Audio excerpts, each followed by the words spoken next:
මම අද ඔයගලන්ට කියලා දෙන්න යන්නේ කොත්තුවක් හදන විදිය.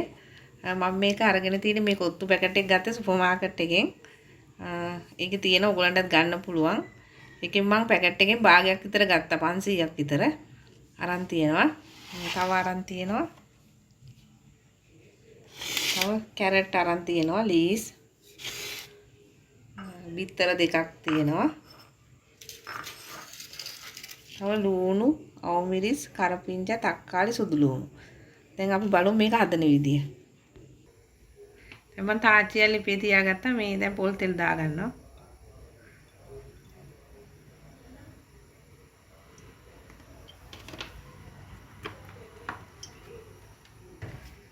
මේකට දාගමු ඉස්සලම සුදු ලුණු.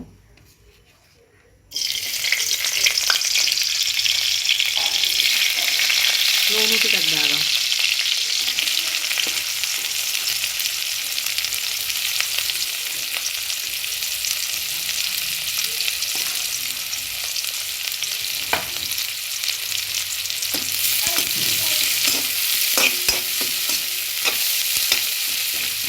මේක ටිකක් හොඳට බැදුනම මේ විස්තර දාගමු.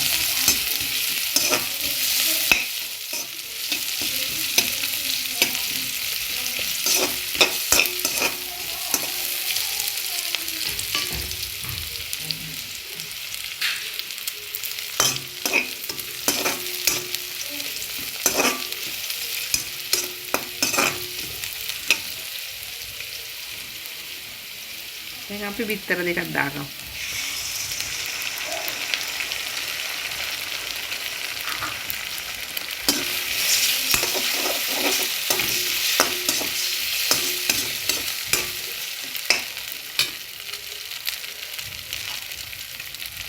තක්කාලි දාගමු. තක්කාලි, කරපිංචායි, අවමිරිසු.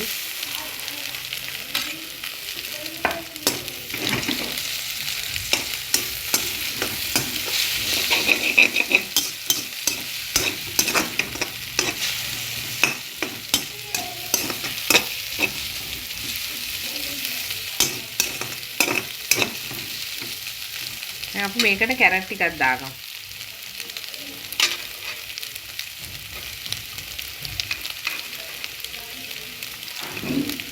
ලීසුත් ටිකක් දාගමු. ටිකක් තියාගන්න අන්තිමට දාන්න.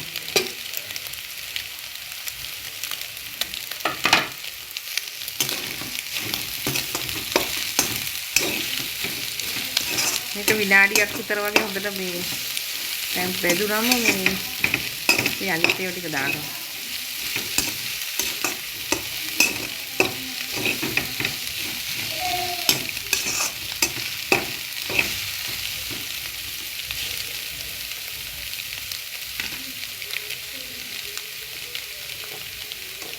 දැන් අපි මේකට දාගමු මේ ගම්මිරිස්.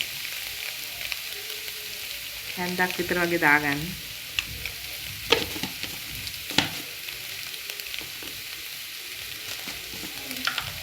ලුණුත් දාගන්න. ලුණු රස අනුව බලලා දාගන්න.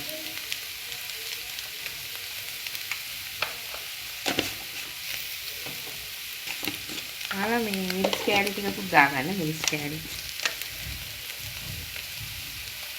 තේ ඇදි කාලක් විතර වගේ දාගන්න. මොකද අපි මේකට චිකන් හොදිත් දානවනේ. ඒකම සැර වැඩි වෙනවා.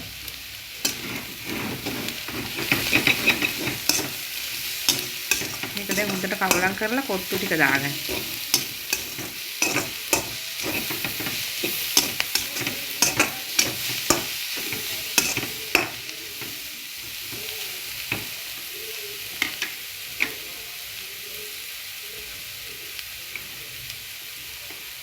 දැන් අපි කොත්තු ටික දාගමු.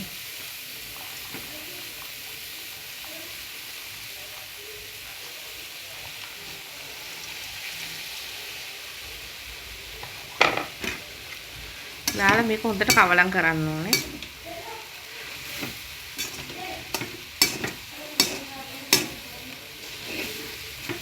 දැන් මම මේකට දානවා චිකන් හොදි. මම කලින් හදලා තියෙන වීඩියෝ දෙකක්. චිකන් කරි හදන එකක් මේ කිරටයි මිරිසටයි මම මිරිසට එක තමයි හදාගෙන තියෙන්නේ. ඔයගොල්ලොත් ඒක බලලා ඒ විදිහට හදාගන්න. චිකන් හොද්ද.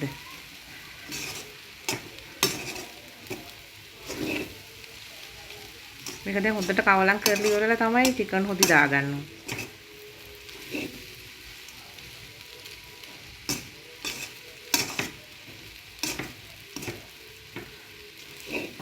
දැන් අපි අයින් ඉස්සලා ඉතුරු මේ තියාගත්ත ලීස් ටිකක් දාගමු.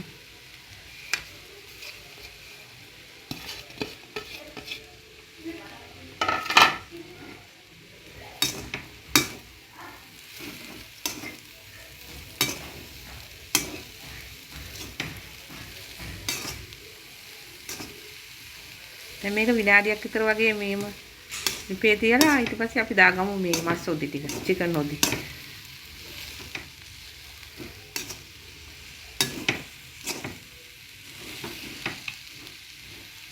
ලුණුත් බලන්න ඒක මම ලුණුත් බලලා ලුණු අදිනා ලුණුත් දාගන්න.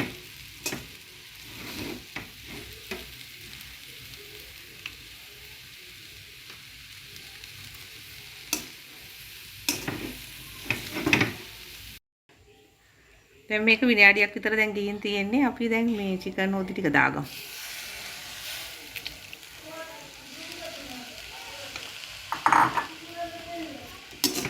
උගල බලන්න මගේ චිකන් අදපු වීඩියෝ එක බලලා ඒ විදිහට චිකන් හොද්ද හදාගන්න.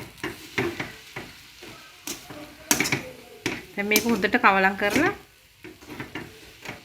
ලිප් ඕෆ් කරගමු අපි.